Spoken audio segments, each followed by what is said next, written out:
Order! Order! You are an incorrigible delinquent at times. Behave yourself, man!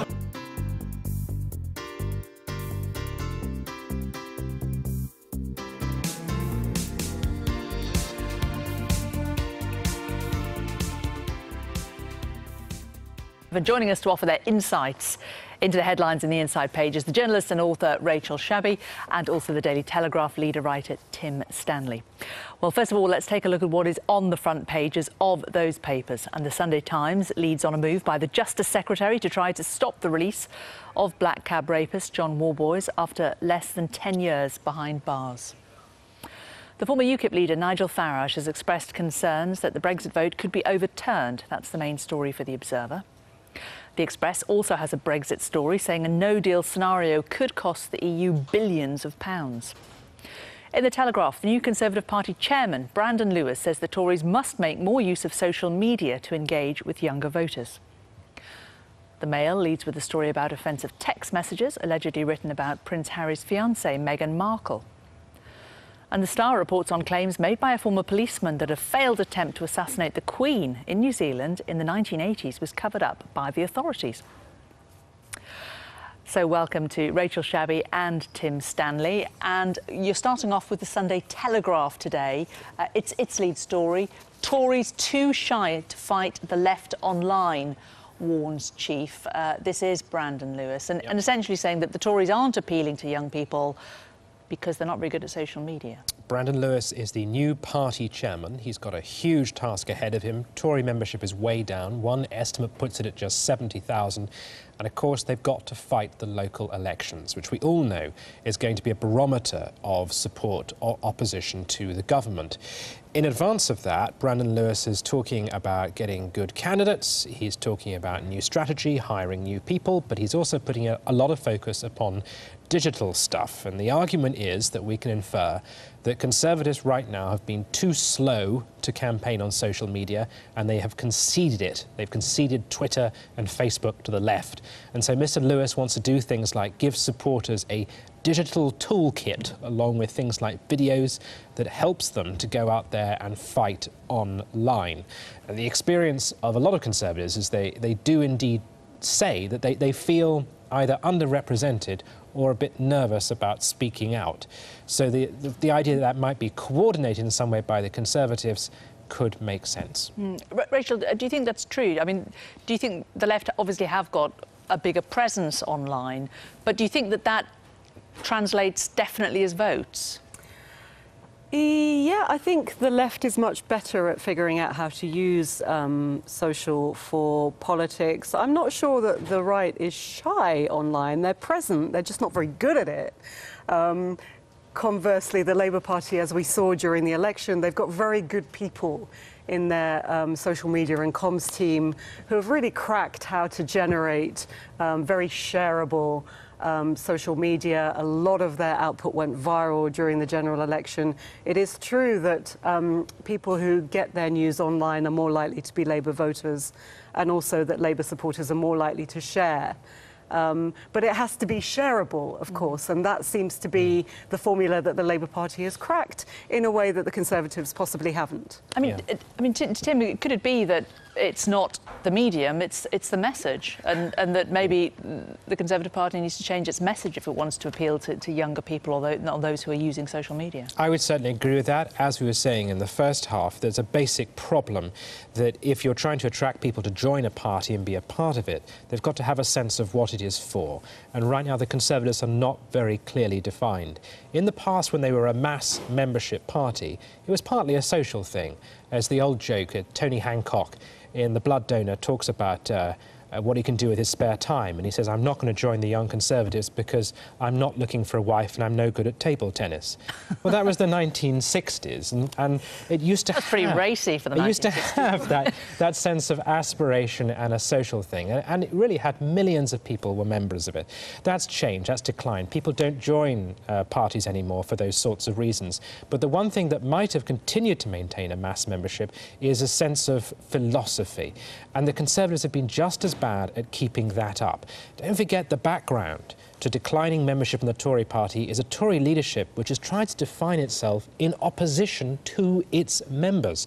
Theresa May famously said this party is sometimes seen as a nasty party.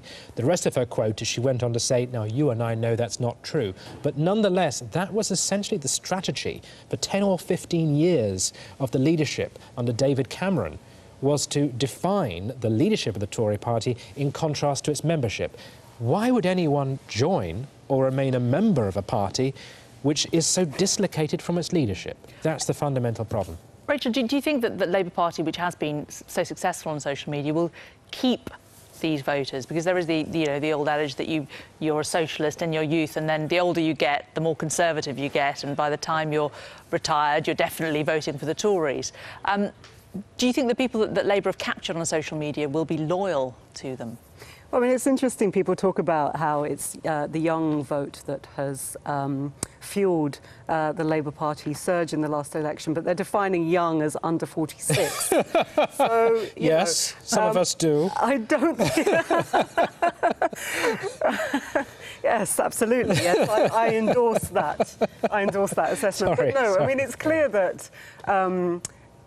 as Tim is saying, you know, the Labour Party is now, its politics are resonating with the population. It's not just young people. The message that it has to bring about wanting a fairer society, about wanting to be for the many, about redistributing wealth, about taxing people who earn the highest a little bit more so that, you know, things are more equal and fairer for everybody else.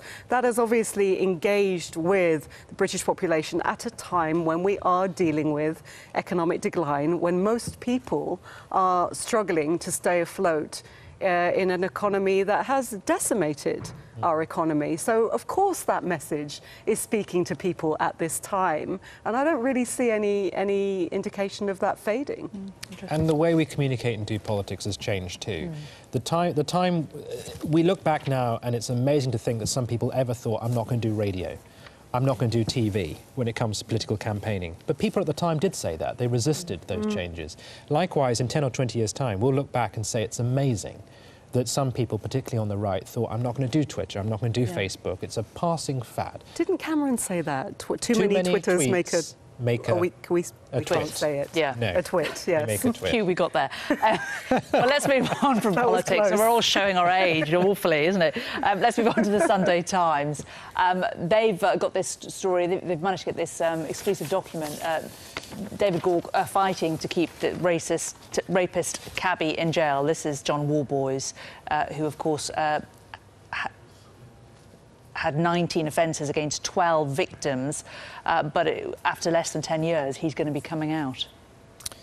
Yes, which is a prospect that has alarmed and horrified many people, clearly including David Gork, who has asked his lawyers to see if there is a case for a judicial review of the decision made by the parole board that this man can be released. We don't know the basis upon which their decision was made, but it is nonetheless alarming, and it seems a breach that his victims were not told that he was about to be released. They found out from the media, which must have been horrifying, absolutely horrifying for them.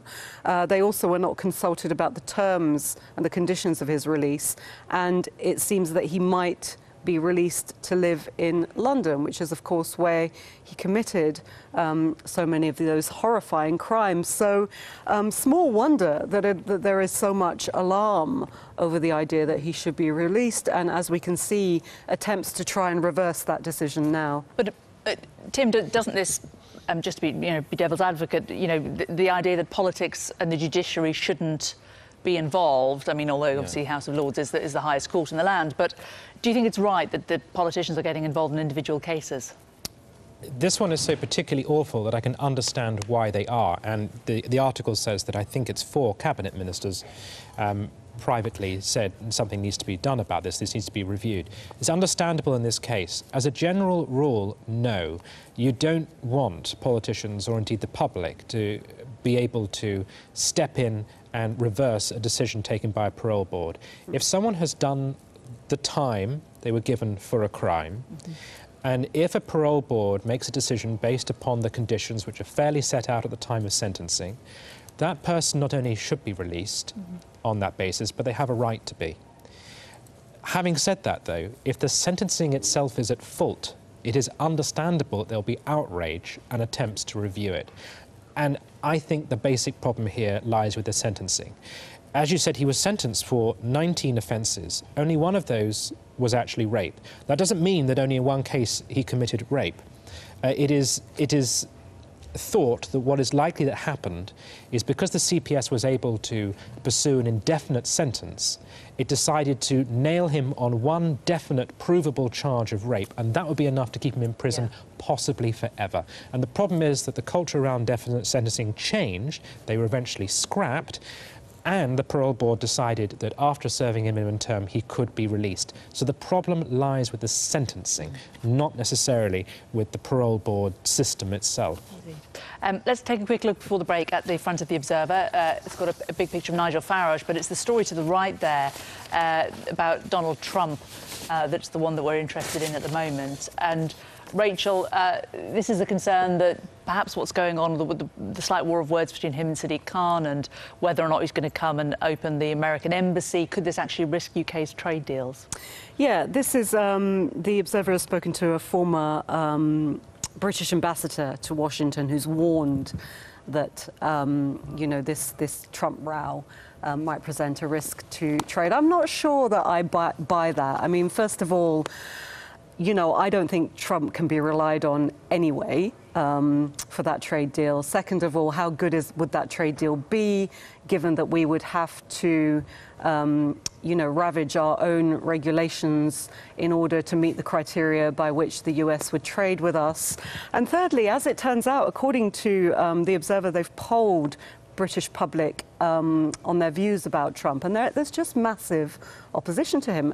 Only 18% of the British population believe he is a friend of the UK. So there is quite overwhelming opposition to him, and it seems to cut across party lines. It's interesting that some people, like Boris Johnson, Tim, have spoken out against Trump really clearly in the past and now all of a sudden defending him and seem that they want to be friends again. Foreign Secretary, and America is critical to the Atlantic Alliance, obviously. It's critical to NATO, and it's also critical for our economic future.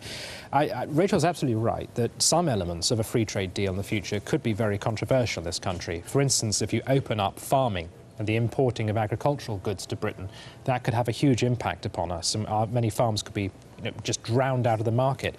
But the one area where we really do want a free trade deal with America, and which would definitely work to our advantage, is financial services, because at present we're locked out of the American market effectively, and if we got a trade deal, suddenly we'd have access to it. Where in the country would benefit most from that? London. So I find it very odd that Sadiq Khan, who represents the part of the country that could benefit most from a healthy relationship with Donald Trump, that he is the one banging the drum loudest to keep him out of Britain. I don't think that's really fair to Sadiq Khan, and I also don't think, you know, it's not about a spat between Trump and any official in the UK. It's Trump that has baited Britain. I mean, the things that he said about Sadiq Khan when he was in the middle of dealing with a horrifying terror attack at London Bridge, Sadiq Khan actually didn't respond to that. He didn't escalate. He dealt with it very sagely and with a lot of dignity. So I don't think that he has done anything particularly provocative.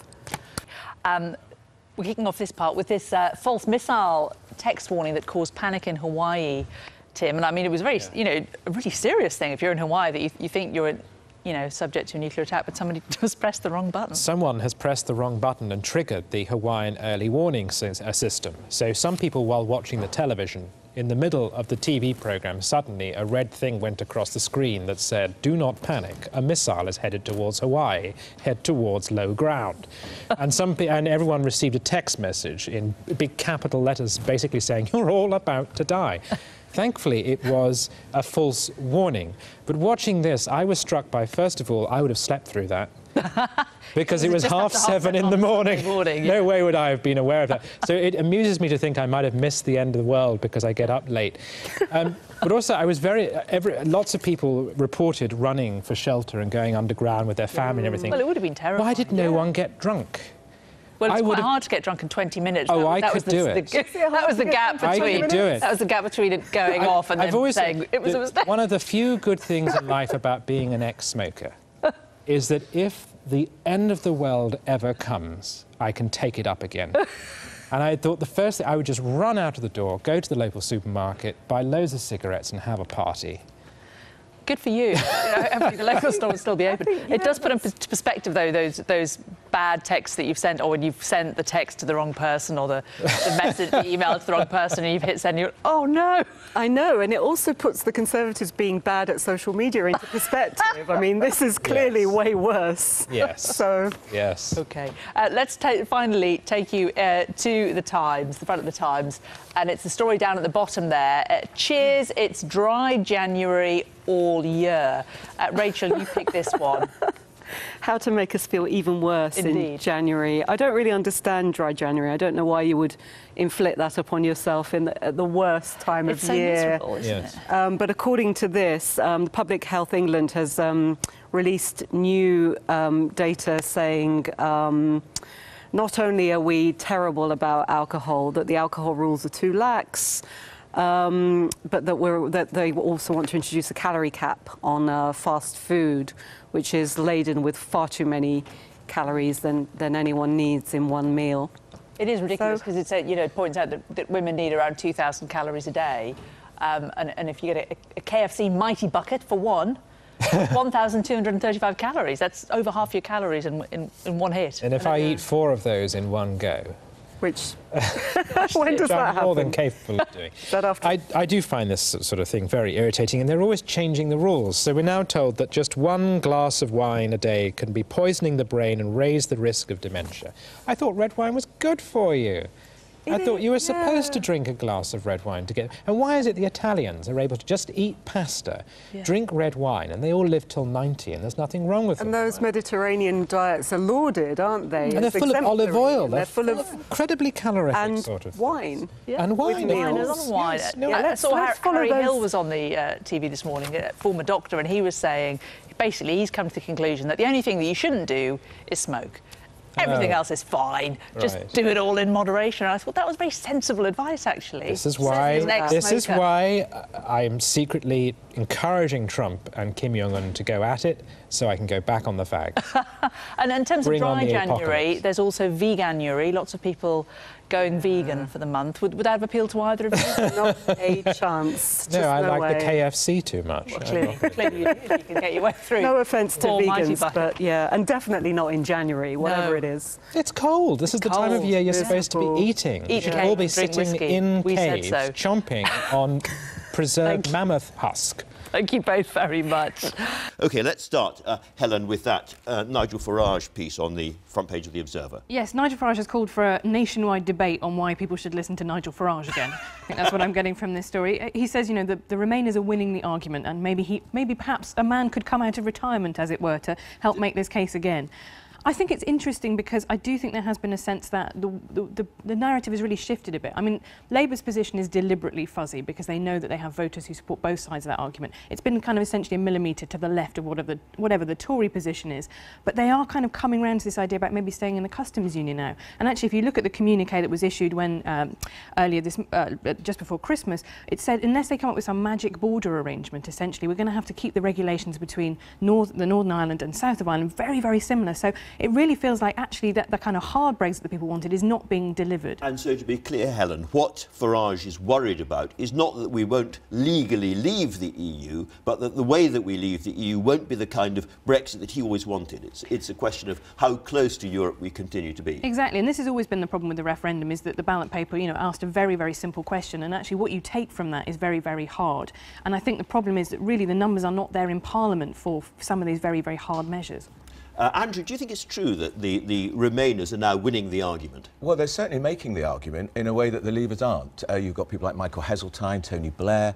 Heseltine says he will use every bone in his body to try and overturn Brexit, even though there's been a referendum result in favour of Brexit. He says it doesn't matter, and they are fighting the good fight. When it goes to the House of Lords, of course, Brexit's going to be in a lot of trouble because there are so many Remainers on the Conservative side, people like Heseltine, Baroness Wheatcroft, who will do everything they can to try and scupper it. So Farage back into the fight. Do you think Henry Bolton, the current UKIP leader, can survive? No. And this extraordinary story in the Mail on Sunday about his girlfriend, who's 25, Jo Marnie, who's made some really appalling racist remarks about Meghan Markle. He's up before his national executive on Thursday. She's been suspended. How can they continue with a leader who is dating a woman who's made such appalling insults about Meghan Markle? So maybe that's part of the reason that Remain are winning the argument at the moment, that a party like UKIP is in such trouble. I think UKIP is absolutely finished, and I think what we know really is it was a one-man band. It was Nigel Farage, and unless he chooses to come back, and he tells me last time I spoke to him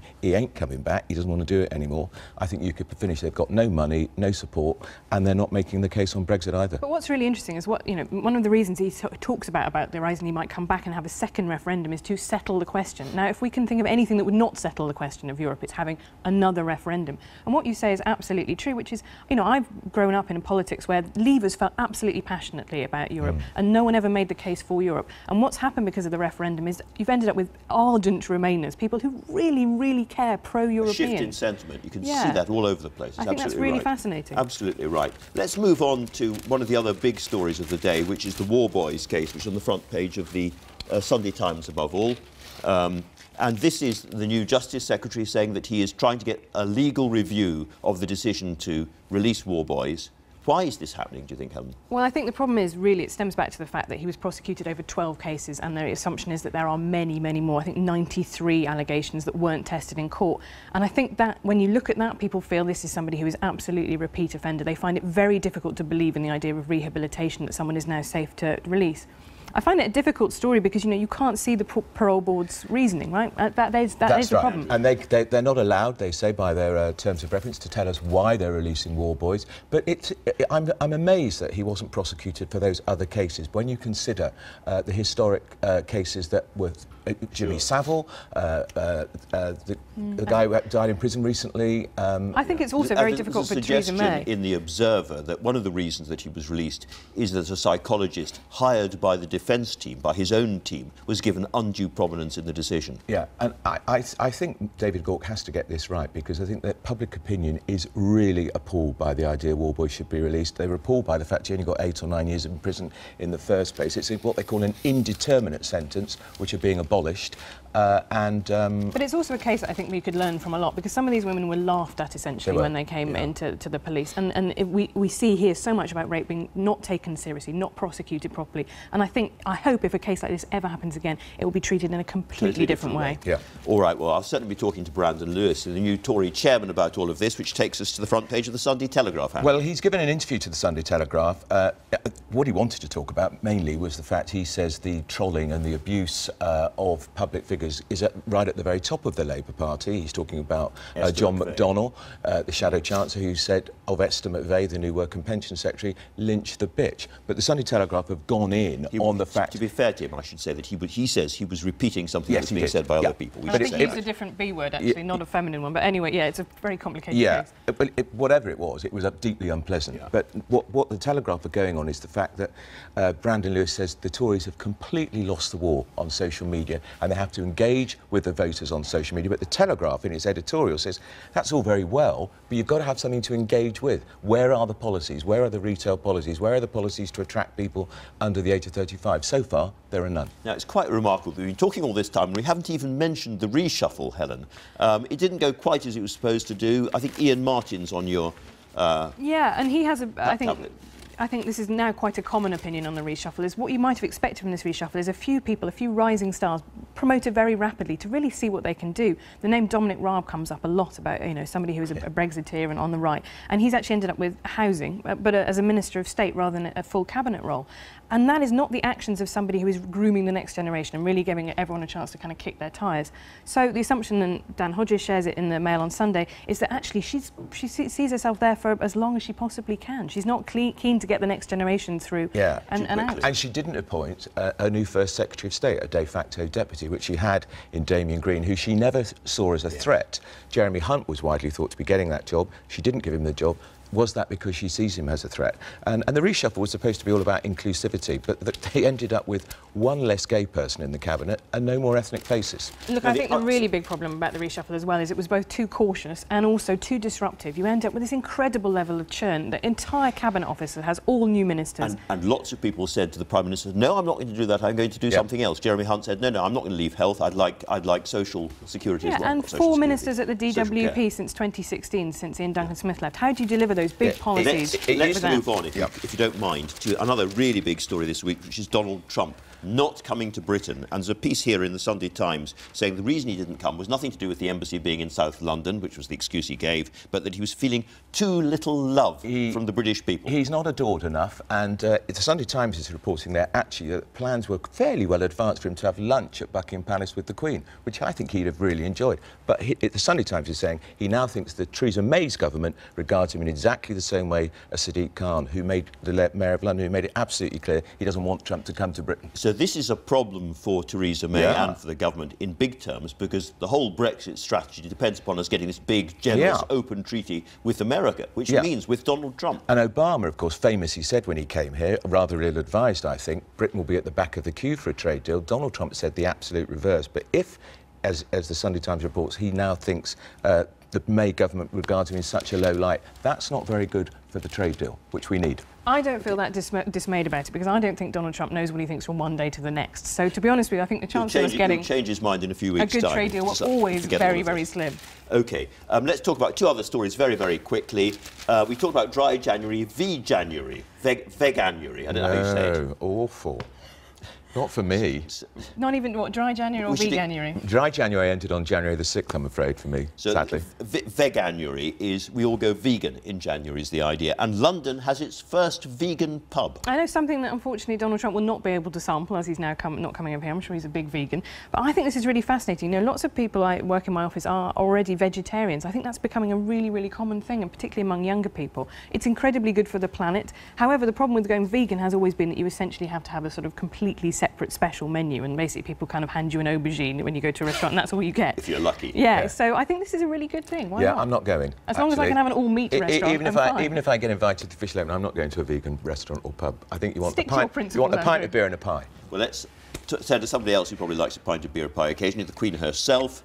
Very, very interesting. She has not given an interview to the BBC. No. He said, slightly tartly, as somebody who's always wanted to interview her, and I'm told she never gives an interview, but she has had a conversation. That's exactly how they're spinning this. It's Alistair Bruce, the royal historian. He's done a great job, a great conversation with the Queen, because it's not an interview, and they've discovered in the Royal Archive the letter she wrote describing her father's coronation when she was 11, and she writes it to Mummy and Papa in memory of their coronation from Lilibet by herself. How sweet is that?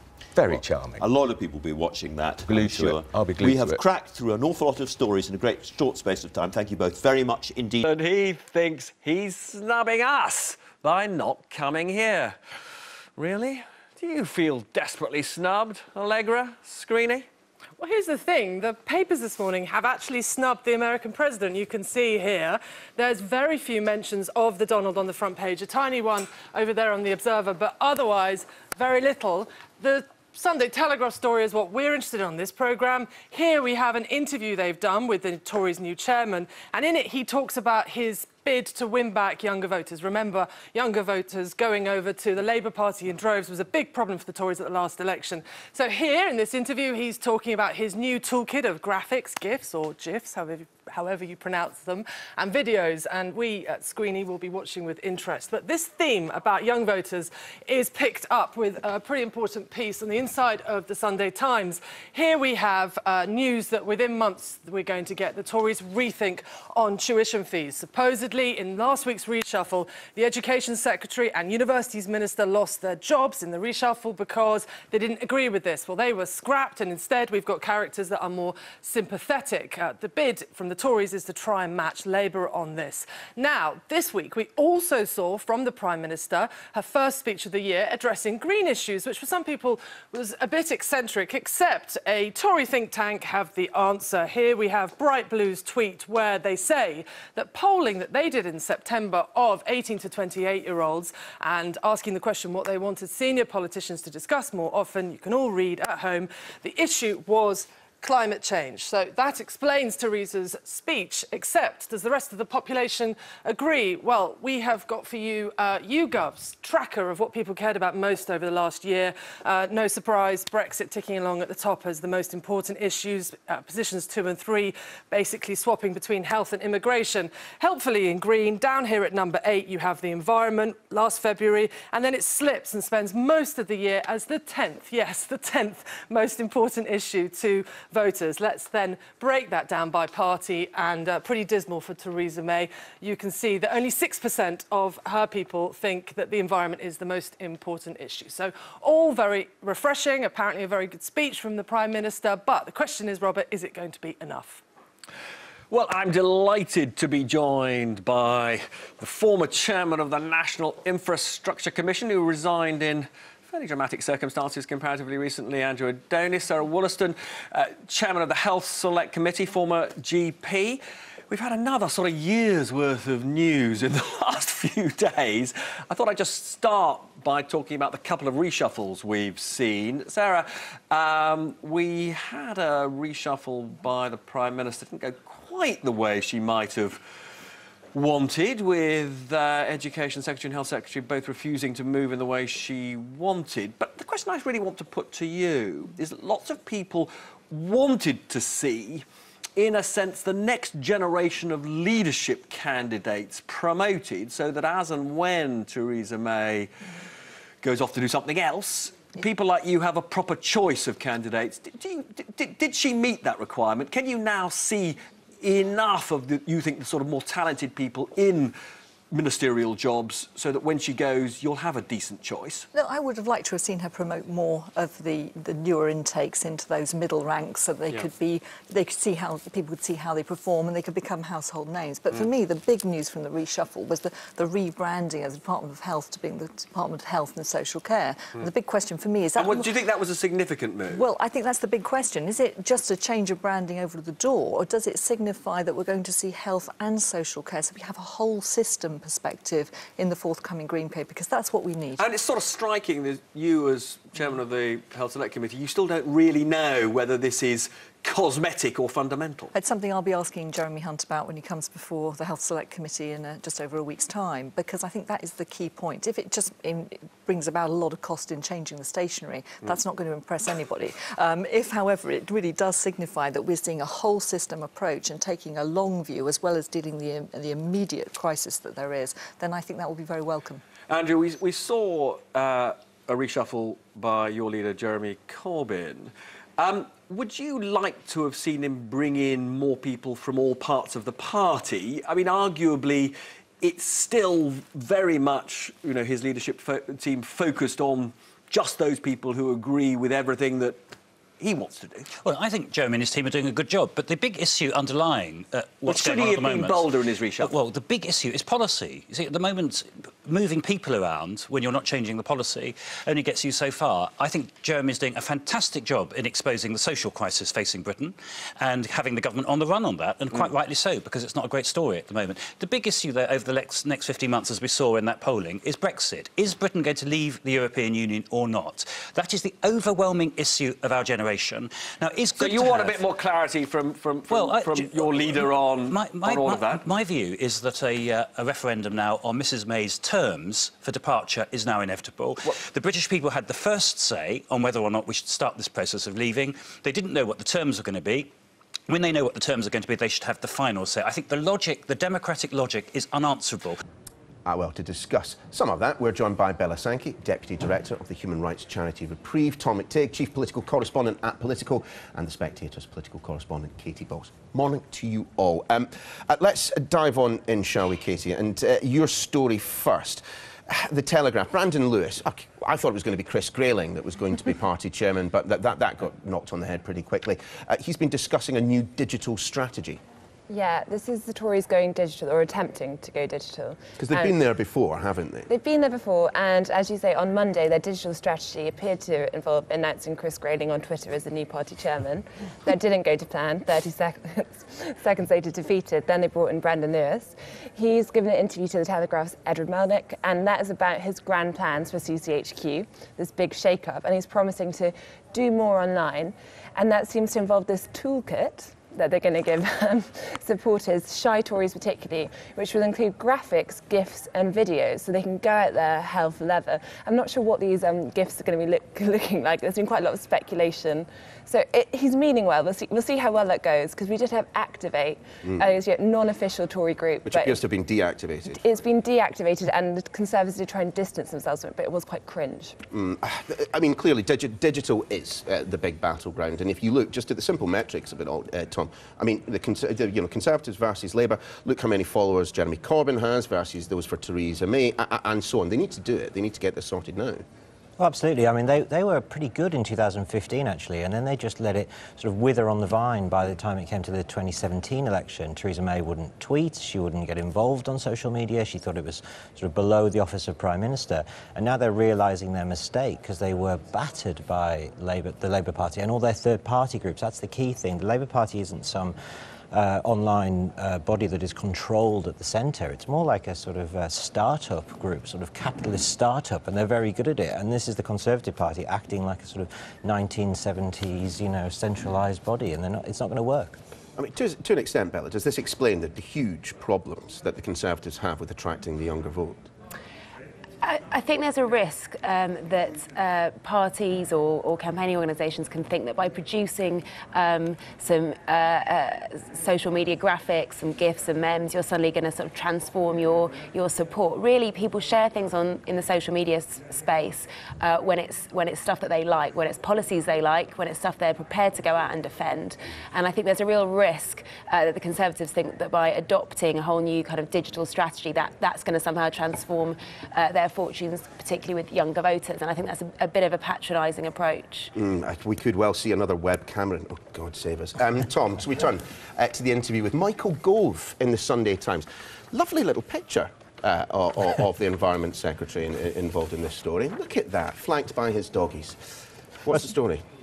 Well, it follows on nicely, actually, from Bella's point, which is, you need some meat on the bones when you're going to go online and sort of trying to appeal to people. And Michael Gove says in this interview with the Sunday Times' Tim Shipman that he's on orders from the Prime Minister to get things done. And we were talking in the studio beforehand. We can't think of anything that any of these other, cabinet colleagues have done. I mean, apart from he's been effective, hasn't he, as Environment Secretary? Certainly more so than his predecessor. Absolutely. I mean, he is leading the charge. You've got your plastic bag charge, and all the other things. They're all coming from DEFRA, and in a way, he's weaponising Brexit. He's using it to give him the tools to go and do the things he wants to do. And there's an interesting little hint in here that he could be looking at banning foie gras, which we'll see how that goes. The restaurants of SW1 will be, it will be an uproar if that happens. That's true, but it would be very popular out in the country, I imagine. So that's a hint of things of where things could go. Was I wrong to notice that, in recent weeks and months, Conservative MPs have been posting an awful lot of puppy pictures and kind of fluffy environmental stories? I mean, if that's part of their digital strategy, well, I can see the merit in that. Well, I think this is David Cameron's Hug a Husky 2.0. So they're going back to the old playbook, basically, which was when the Tories were in opposition and they were seen as being quite toxic. They detoxified by trying to go green. It was vote blue, go green. And I think this is this plan all over again. And to be honest, so far I don't think it's a bad plan. I think that lots of, especially younger voters, really care about the environment, and there is polling by Bright Blue, which found that was the issue they're the most worried about. So it might be slightly cynical, but it's probably still savvy. In terms of where Michael Gove is at the moment, I mean, are we absolutely certain, Bella, that this is, you know, him doing it for the good of the environment and for future generations rather than for the good of, I don't know, Michael Gove? And another shot at the top job. I think it's impossible to say, to be quite honest. And I think, you know, it's great that there are ministers prepared to use the space that currently exists, where Brexit is kind of hoovering everything up, to try and put forward some interesting, novel policies. His stuff around privatised utilities, avoiding paying their tax, and measures to deal with that, I think is really interesting and should be, you know, not before time. Isn't that, though, a policy that one would have rather expected to come not from environment but from the Treasury?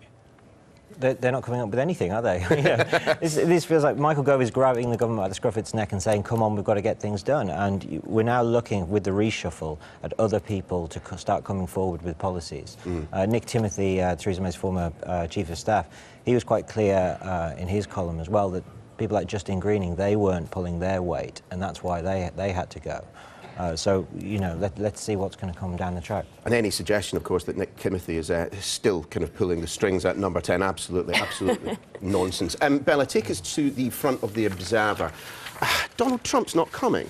I imagine there'll be quite a few people pretty pleased with that. I think you're absolutely right. And what's really interesting is this new poll that the Observer have got on their front page, which says that actually only a fifth of voters believe that Donald Trump is a friend of Britain. 72% believe that he presents a risk to international stability, and 71% believe he's untrustworthy. So it seems as though, you know, this recent cancellation is very much in keeping with where the British public mood is on Donald Trump at the moment. Is it the right decision, though?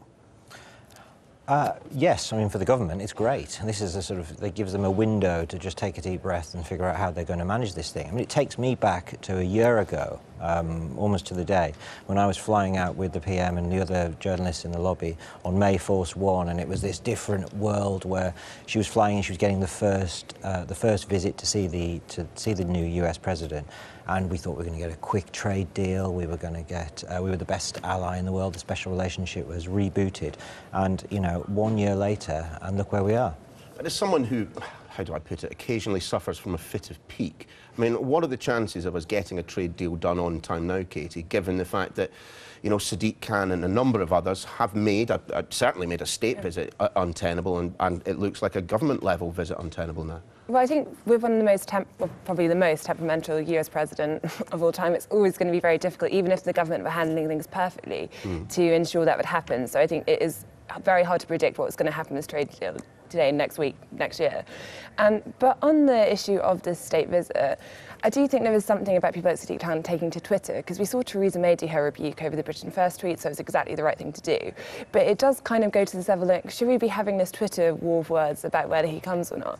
And actually, let's look to France, because Emmanuel Macron managed to get President Trump to visit. There was very little protest, and did it and got it done quite swiftly. And I think this is just, the longer it goes on, the worse it gets, and we shouldn't be deciding these things by Twitter, especially look at some of the people we've had do state visits over the year. I mean, obviously there's been a degree of criticism with the way the Foreign Office and others within the government have handled all of this. But on the Labour Party side, I mean, we keep hearing from them that the situation in Iran, for example, is incredibly complicated. The situation when it comes to Donald Trump, for them, doesn't appear to be complicated at all.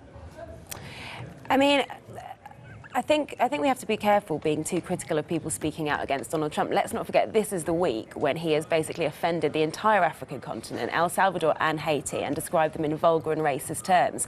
I think from a sort of presentational, diplomatic, world leadership perspective, the fact that he's also cancelling his trip to Britain because he's not welcome here actually does us quite a lot of favours. And on the issue of the trade deal in particular, what's interesting in this piece is that two former British ambassadors to the US have said, look, we were never going to get a swift deal anyway. That was always pie in the sky. So some of the stuff that's happened this year and the fallout that Katie was talking about hasn't really affected that at all. Well, you never know. It might happen next year. Bella, Tom, Katie, lovely to see you. Thanks for coming in this Sunday. Thank you. Now, after a pretty bumpy 2017, Theresa May actually went into the Christmas break in relatively good political health. So what better way to kick off 2018 by shaking up her top team and reasserting her authority? But as she found this week, these things don't always go according to plan.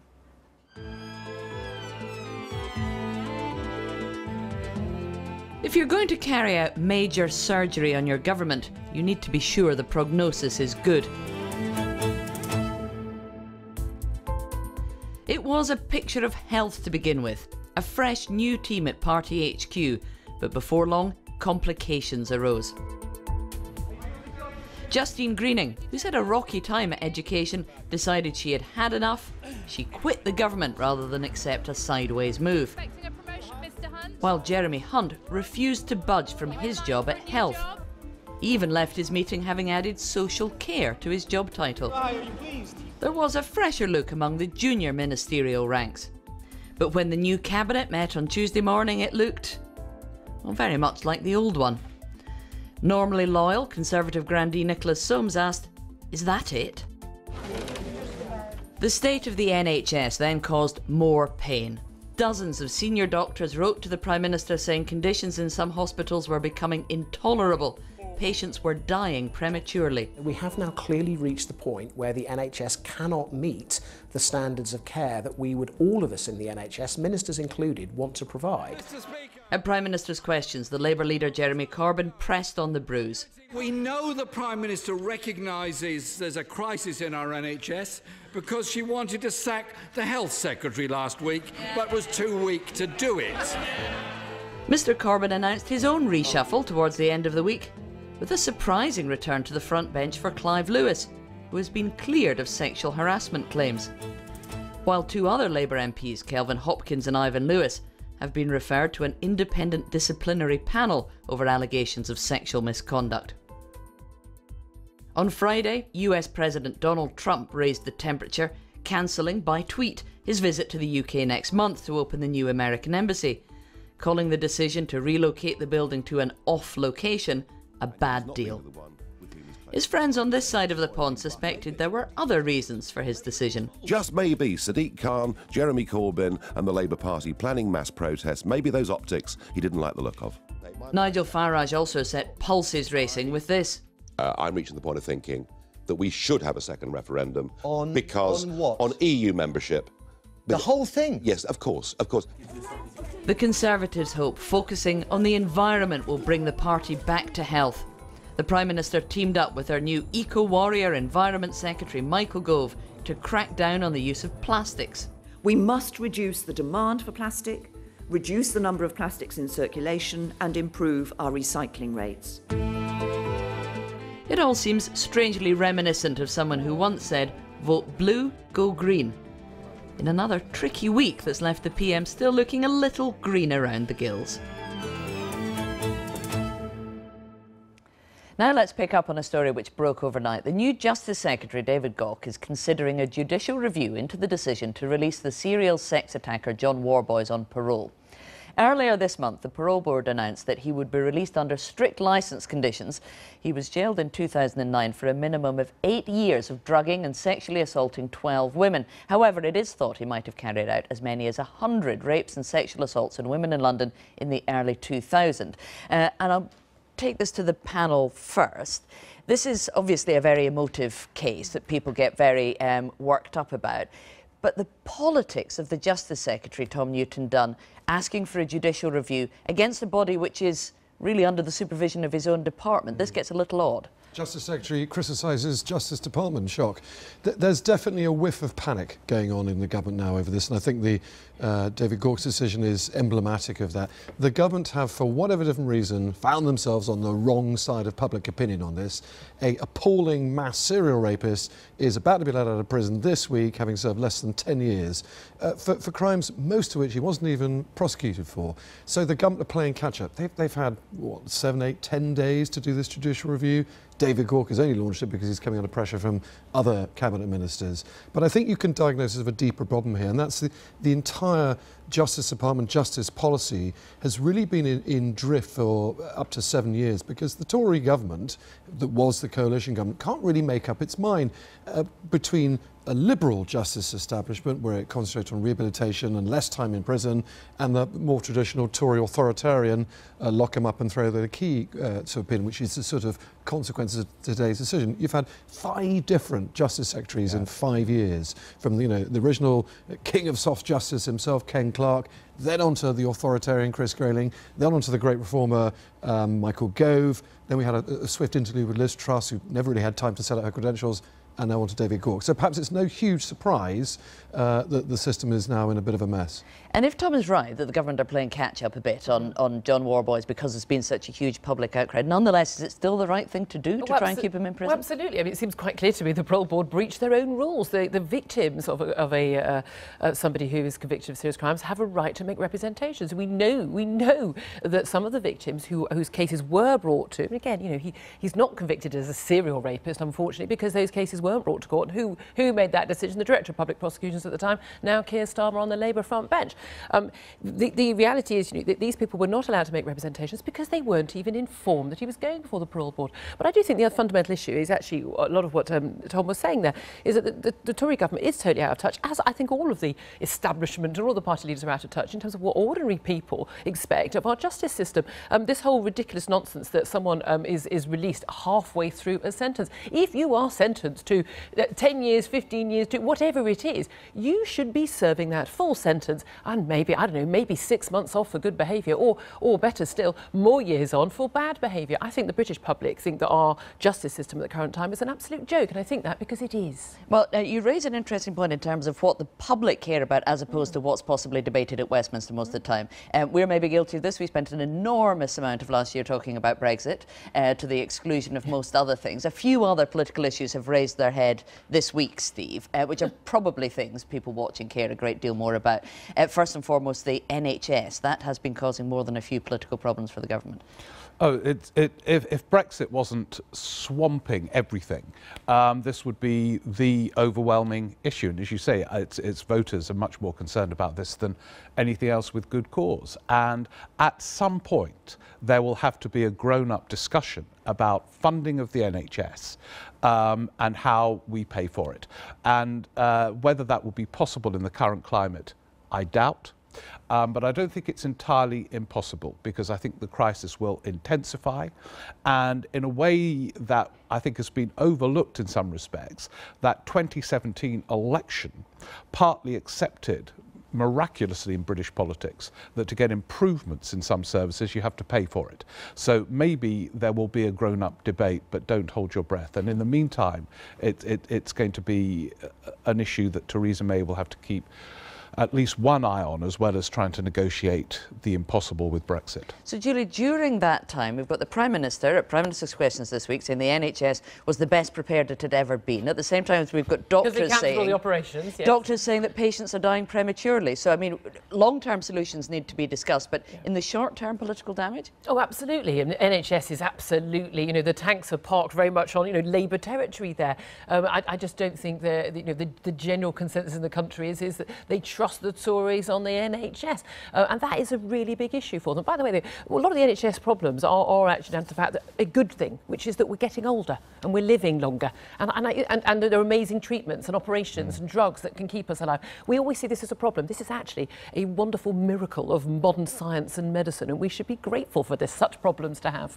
And of course, the big news of the week was supposed to be the government reshuffle, and we were going to get a government that looked more like the rest of the country.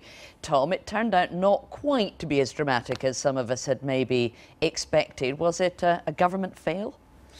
It was, well, depending how you define fail, they certainly failed. I mean, I think it's actually quite, it's taken a few days really for the penny to drop, although I had my suspicions on the night when some of the star 2015 intake sorts got no promotions at all. That was a bit of a telltale sign. So define success and fail. Was it a success in that it stormed to the top of all the billings for a brilliant masterstroke of reorganising her top team by Theresa May? No, not really, because she just rearranged the deck chairs on the deck of Titanic. So some would have it. No new faces at all of note in the cabinet at all. Caroline Noakes is attending cabinet before she looks at me with a sort of dagger eyes any further, rather than a full cabinet minister. But did Theresa May manage to fend off the vultures coming for her by absolutely willfully, it now appears, failing to put key potential rivals into key positions, people like Rory Stewart, Dominic Raab, and some of the 2015ers, you know, talking, they get along and talk about Tom Tugendhat and Johnny Mercer. Yes, so it was, you know, hashtag fail publicly, but hashtag digging in privately. Clever behind the scenes. Well, listening to all of that is my first guest, Caroline Noakes. She was promoted to Immigration Minister in the reshuffle this week, and in that role she will, as Tom says now, attend the Cabinet. So congratulations on the new job. Thank you very much. Caroline, you're presumably part of making the government look more like the country. You're a woman who wasn't privately educated, but in terms of actually doing that to the rest of the government, the Prime Minister didn't really achieve that, did she? Oh, you know, I think she really achieved that. Go and look at our Whip's office, where we've got more women than ever before. And I remember coming in 2010 and looking at a Whip's office that was really male. Why can't we have 50-50 women in the Cabinet? Well, we're headed in the right direction. We've made progress. There are 2 more women attending Cabinet. There are many more women... There aren't any more women in the Cabinet. There are lots of other countries in the world. Even the Scottish Government has a policy of 50-50 men, women in the Cabinet. Surely it's possible. We're working at it, but you have to remember we started from a really low base of women even elected, and I think the PM's doing a fantastic job of encouraging more women to come forward, more younger women as well, from more diverse backgrounds. And you know, it's a work in progress, but we are absolutely headed in the right direction. We've done a fantastic job in getting more BAME Conservative members elected, and some of them have got great jobs, putting them at the heart of our policy making and in central office. People like Kemi Badenoch, who went to the same university as I did, the University of Sussex, hardly a breeding ground for Tory politicians. But in the country, there are about 14% non-white British citizens. In the government, it's about 3%. That's not very representative, is it? We're working at it. As I've said, we have a great track record over the last few years of attracting more people to come and stand for us in Parliament. And you can't put people in the government if they haven't yet been elected. And our messages, with people like Nuz Ghani going into the Whip's office, Kemi doing the job that she's doing within central office, we're working hard to make sure that those bright, young women from diverse backgrounds have a chance. And you know, it's a process, isn't it? We're all climbing up the ladder. I think the Cabinet is looking better than it was. I've always advocated more women in Parliament, and the last debate I did was about getting more women to stand for politics, and you know, that really matters. So the big news this morning is the idea that the Justice Secretary may take a judicial review against the release of the serial sex attacker John Worboys. What's your view on that? Should the Justice Minister himself be taking judicial reviews against this kind of decision? We all look at the victims of war boys and want them to get the support that they need and want them to see that justice is being done. I think it's absolutely right that David Gauke is looking at a judicial review. None of us feel happy with the parole board decision. This is a man who served less than 10 years. And it's a horrific number of victims. So I want to see something happen. Is that we can't see the parole board's decision. We can't see their reasoning because it can't be published. But the government could change that at a stroke and allow them to publish it, should they? Well, the Justice Secretary is reviewing the process, and I think that's really important because actually we want people to have confidence. We really do. Our justice system is a very old one and a very proud one. Let's not undermine it. Let's make sure that we get the right decisions in place. Well, let's get on to your own brief now, your new brief on immigration. This means you inherit the target of reducing net migration to the tens of thousands, i.e. under 100,000. That's something that the last 5 immigration ministers have failed to achieve. Are you going to do it? The last 5 immigration ministers have now seen the trajectory headed in the right direction. It's going downwards. The figures that we saw back in the summer show that it has dropped significantly. Significantly. It has dropped slightly. The figure is 14,000 lower than when you came to power in 2010, with overall net migration at 244,000.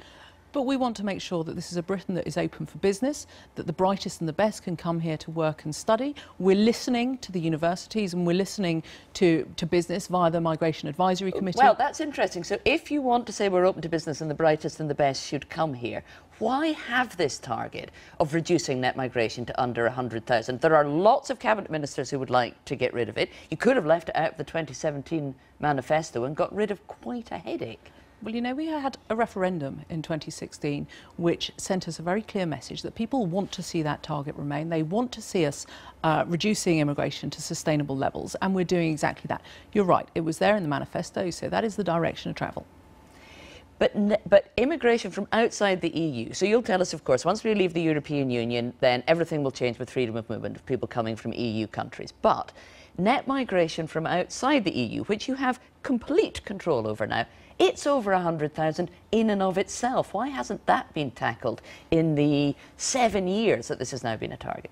Well, we are tackling it, and we're tackling it via the banking measures that you will have heard about earlier this week, working with banks to make sure that those who hold bank accounts and aren't here legally have those frozen and closed if necessary. And I think that's really important. We've got a raft of measures, but the current Home Secretary, the previous Home Secretary have been very clear on this. We are going to get these numbers down and do it in a manageable and sustained way. But it's not what business want, is it? I mean, the Tory mayor of the West Midlands, Andy Street, who, as you know, used to be the boss of John Lewis, says the target should be more like 150,000 so that business can attract people with the skills that they need. George Osborne has described a target as economically illiterate because we actually need higher migration than that. Which is why we're listening to the Migration Advisory Committee. They're going to be reporting in September, which is going to give us a solid expert economist's view on what migration levels should be.